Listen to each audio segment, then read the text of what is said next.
Very likely, SpaceX is going public this year, 2026. Why has Elon Musk, who has always resisted going public, suddenly decided to push his most important rocket company onto the capital markets? Besides raising money, is there a bigger game behind this IPO? And for ordinary investors like us, are we witnessing history? Or getting pulled into a high-risk, high-stakes bet? Hi everyone, this is Money Stories. According to reports, SpaceX plans to go public this year with a target valuation of $1.5 trillion and plans to raise more than $30 billion. Ars Technica editor Eric Berger wrote an article titled, "After years of resisting it, SpaceX now plans to go public. Why?" Musk then replied on X and said, "As usual, Eric is accurate." You might remember that Musk once said SpaceX probably would not go public until there were commuter flights between Earth and Mars, or that he might spin off Starlink and list that separately. So what exactly made him change his mind now? I have been following Tesla since 2013. You could say I have watched Musk's whole journey as a long-time observer. So when this news came out, my first reaction, besides excitement and anticipation, was a gut feeling that this is not that simple. There is probably more here than just raising cash. What exactly is going on? We will get into it right now. Please hit like before you keep watching. Let's start with the most obvious point. Money.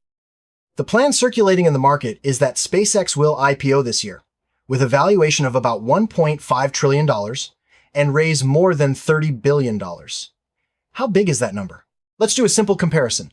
In 2019, Saudi Aramco's IPO raised about $29 billion. That was a record at the time. If SpaceX goes ahead as planned, it will be in the same league as Saudi Aramco, maybe even a bit higher. The difference is, one is a national oil company that dominates global energy. The other is a private space company founded in 2002. This contrast points to one thing. Capital markets are starting to value space and computing power very differently. Let's go back to the core question. What made Musk shift from always resisting going public to seriously pushing SpaceX toward the capital markets? At Tesla's shareholder meeting this November, Musk clearly said he wanted Tesla shareholders to have a chance to own SpaceX stock. But he immediately added that if too many shareholders participated, it would basically be the same as taking the company public. His wording at the time was very subtle. He said that although going public has many downsides, maybe at some point SpaceX should become a public company. Even more important, this time he was not talking about the often discussed idea of spinning off Starlink. He was talking about SpaceX itself. As far as I know, this was the first time he sent such a clear public signal that the whole of SpaceX might go public. So what is the real reason behind this? Eric's article says the answer is just two letters: AI. Over the past few years, Musk's moves in AI have spread across almost all of his companies.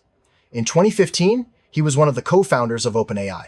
Later, because of disagreements over direction and control, he completely fell out with his former partners. In 2023, he turned around and created a new company, xAI. At Tesla, he pushed from basic driver assistance to full self-driving, and now he is betting on robots. He believes that in future factories, the most important workers will not be humans, but rows and rows of Optimus robots. At SpaceX, he saw another path. Starlink was originally just satellite internet, but when your low Earth orbit satellites grow to today's scale, almost 90% of all satellites in orbit, they are no longer just communication nodes. They become a natural distributed network backbone. Eric's article quotes Abhi Tripathi, a former SpaceX employee who now runs mission operations at the Space Sciences Laboratory at UC Berkeley. He says that when Musk realized Starlink satellites could be redesigned and re-architected into a distributed space data center network, SpaceX's IPO became a done deal. From that moment, SpaceX was no longer just a rocket company. It became a heavyweight player in the AI infrastructure race. You can imagine a stack diagram. The first layer is ground data centers. That is what every AI company is fighting for today. Data centers next to substations, tens of thousands of accelerator cards, and insane amounts of cooling. The second layer is low Earth orbit, a low latency network made of Starlink satellites that can handle part of the computing and storage and shuttle data back and forth between Earth and space. The third layer is what Musk is now starting to describe, using upgraded Starlink satellites to move truly large-scale compute into orbit, even into lunar orbit. Data centers in space that feed AI demand back on Earth. Now, when you look again at that $30+ billion of IPO funding, you should not see it as just a string of numbers. You should picture it as an ammo sheet. On that sheet, each line says how many dedicated compute satellites you can build, how many launches you can fund to carry those satellites. and in how many years you can push how many terawatts of AI compute into space. In today's AI arms race, speed and scale are decisive. Whoever buys GPUs faster and builds power, data centers, and cooling systems faster can grab more data and more training time for their models. Musk's logic is different. While everyone else is fighting for data centers on Earth, he wants to move the data centers into orbit. Musk has described an even more explosive, sci-fi level plan on X. He says the first step is to build the next generation of Starlink satellites on the ground and give them the ability to act as data center nodes. That is step one. The next step is to build satellite factories on the moon. Satellites would not be launched from Earth. They would be manufactured on the moon. Then, using something like an electromagnetic railgun, these AI-equipped satellites would be shot out of the moon's gravity well and sent to higher orbits, even solar orbit. According to him, such a system could provide more than 100 terawatts of AI capability per year. He sees that as a key step toward a Kardashev Type 2 civilization. Let's quickly explain this. A Kardashev Type 1 civilization is one that can efficiently and stably use all the available energy on its home planet and near-planet environment. For example, solar, wind, geothermal, and nuclear. The energy scale is roughly in the terawatt range. A Kardashev Type 2 civilization means a civilization that can systematically capture and use the full energy output of its star. It is no longer limited by the energy available on a single planet. On that scale, human civilization today is at best around 0.7. The path Musk is describing is basically trying to skip Type I and jump straight to a higher level. So how much of this is a serious technical roadmap? And how much is just a story for Wall Street? I will share my personal view in a moment. But no matter how you break it down, everything comes back to one keyword: energy. Picture an energy curve in your mind. Today, the total power consumption of all human data centers for compute is still far below the terawatt level. It is roughly in the tens of gigawatts, maybe over 100 gigawatts.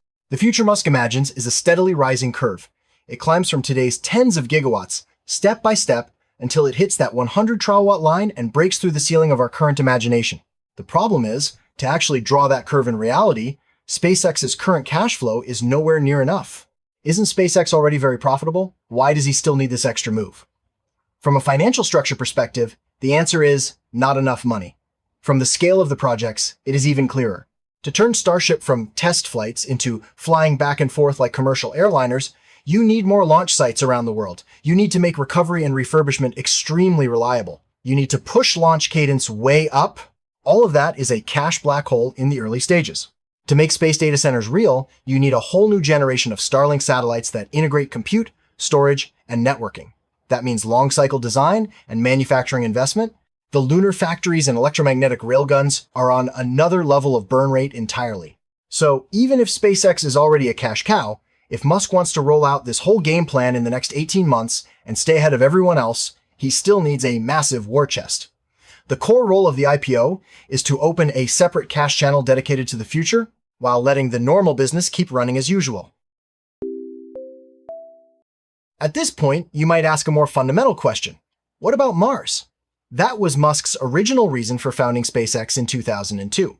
He wanted to make humanity a multiplanetary species and build a city on Mars. In fact, he has never backed off from that goal in more than 20 years. Today, SpaceX has already built much of the first half of the road to Mars.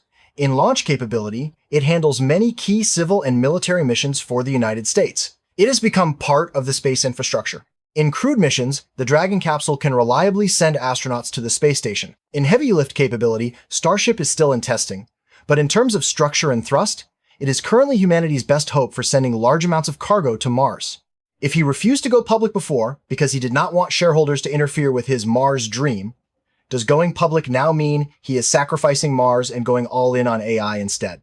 Eric's answer is the opposite. In Musk's worldview, AI and Mars are not two competing lines. They are one line that stacks on top of itself. He believes robots like Optimus will eventually mature. Once they become truly useful, the first ones to go to Mars might not be humans. It might be wave after wave of robot workers. They can go ahead and set up tents, build factories, lay power grids, and mine resources. So when the first human settlers arrive, they are not stepping off the ship empty-handed. They are walking into an outpost that has already been prepared by a semi-automated workforce. To make that real, you quickly see that SpaceX has to become an extremely rich company.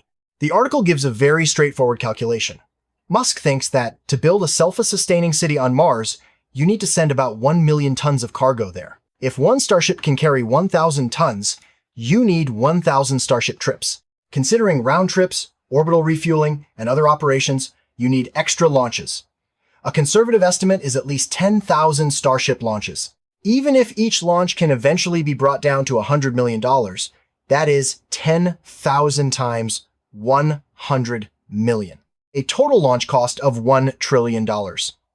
And that does not include the cost of building living facilities, industrial facilities, and energy infrastructure on Mars. You can picture a cost stack chart in your head. At the bottom is a long bar representing that 1 trillion in launch costs. On top of that, you stack the cost of developing and testing Starship on Earth. Above that, you stack the cost of building the Mars base itself. In the end, you see a skyscraper-like cost tower. At the top of the tower is a flag that says Mars City 1. This is not a tower you can slowly build just with NASA contracts and traditional commercial launches. From this angle, the IPO actually becomes a necessary step for the Mars plan. First, turn SpaceX into a company with extremely high financial flexibility. Then, talk about moving to Mars. Of course, Musk is not blind to the risks. The article also mentions that he has what he calls time window anxiety. Maybe one day in the future, global financial markets will crash hard. Suddenly, no one has money for ultra-ultra projects like this. Maybe there will be another pandemic worse than COVID, and all resources will be forced to turn to emergency response. Maybe one day a real asteroid will hit Earth and push civilization back by decades or centuries. Whatever the scenario, what he worries about is this. If he does not build the road to Mars to a solid enough level in the 20 or 30 years he can personally control, it will only get harder for future generations to pick up where he left off. He is 54 now. If he waits another 10 or 20 years, will he still be able to personally oversee Starship test flights, launch cadence, and the Mars outpost? So in his eyes, pushing SpaceX onto the capital markets and raising that huge pile of money is a high-stakes race against time. From an investor's perspective, this kind of bet is both tempting and dangerous. The last part of the article actually points out a key tension. If the current AI boom really has bubble elements, then 10 years from now, when the hype fades, SpaceX might be sitting on orbital satellite assets worth hundreds of billions of dollars, but demand might not be as crazy as people imagine today. At that point, ordinary shareholders might ask, when you took our money, was it to maximize cash flow and shareholder returns, or was it to stack satellites and compute in space as fast as possible to pave the way for a city on Mars? You can imagine a comparison table. On the left are most traditional companies. Their goal is profit maximization and shareholder value. On the right is SpaceX in Musk's mind. Its goal is to make humanity multiplanetary and to gain a decisive edge in the AI race. These goals overlap in many ways. You still need to make money, control costs, and improve efficiency. But at critical decision points, they can conflict. For example, choosing between short-term profits and the long-term Mars plan. That is why, if you get a chance to buy SpaceX stock in the future, you must be clear about one thing. You are not just buying a company, you are buying one person's worldview and his entire set of bets on humanity's future. Back to the AI angle. There is one line in the article that I think is the key to understanding this IPO. Abhi Tripathi says that anyone who truly understands Musk's style knows that once he decides on something, he pushes all his chips in that direction. In his view, today's AI race has essentially become a contest over who can gather resources faster and at larger scale. Who can turn those resources into compute, data, and products faster. Musk is already going all out on two fronts, xAI and Tesla. Now he plans to pull SpaceX into the battlefield as well. He wants to use space as a card to build a moat that others cannot catch up with in the short term. And the IPO is a huge stack of chips he is pushing onto that front line. You can picture his companies as pieces on a strategy board. On the left side of the board, Tesla is rolling out autonomous driving, robots, and factory automation on the ground. In the middle, xAI is fighting other model companies in training and inference. On the right, SpaceX is laying out Starlink in orbit, building Starship, and setting up space data centers. Musk's hope is that at some point in the future, these three parts of the board will connect into one system. The autonomous driving in your car might be powered by AI data centers in orbit. Robots at a Mars outpost might be using the same large models as robots on Earth. The training, data, and inference tasks for those models might flow back and forth between planets. When you look at SpaceX going public from this angle, it is no longer just another tech company IPO. It becomes a key step in Musk's plan to fully connect his AI warfront. We have talked about a lot. Now, let's go back to that earlier Easter egg. Lunar factories, electromagnetic railguns, 100 terawatts of AI compute, Kardashev Type 2 civilization. How much of this sci-fi sounding list is a serious technical roadmap, and how much is just a story for Wall Street?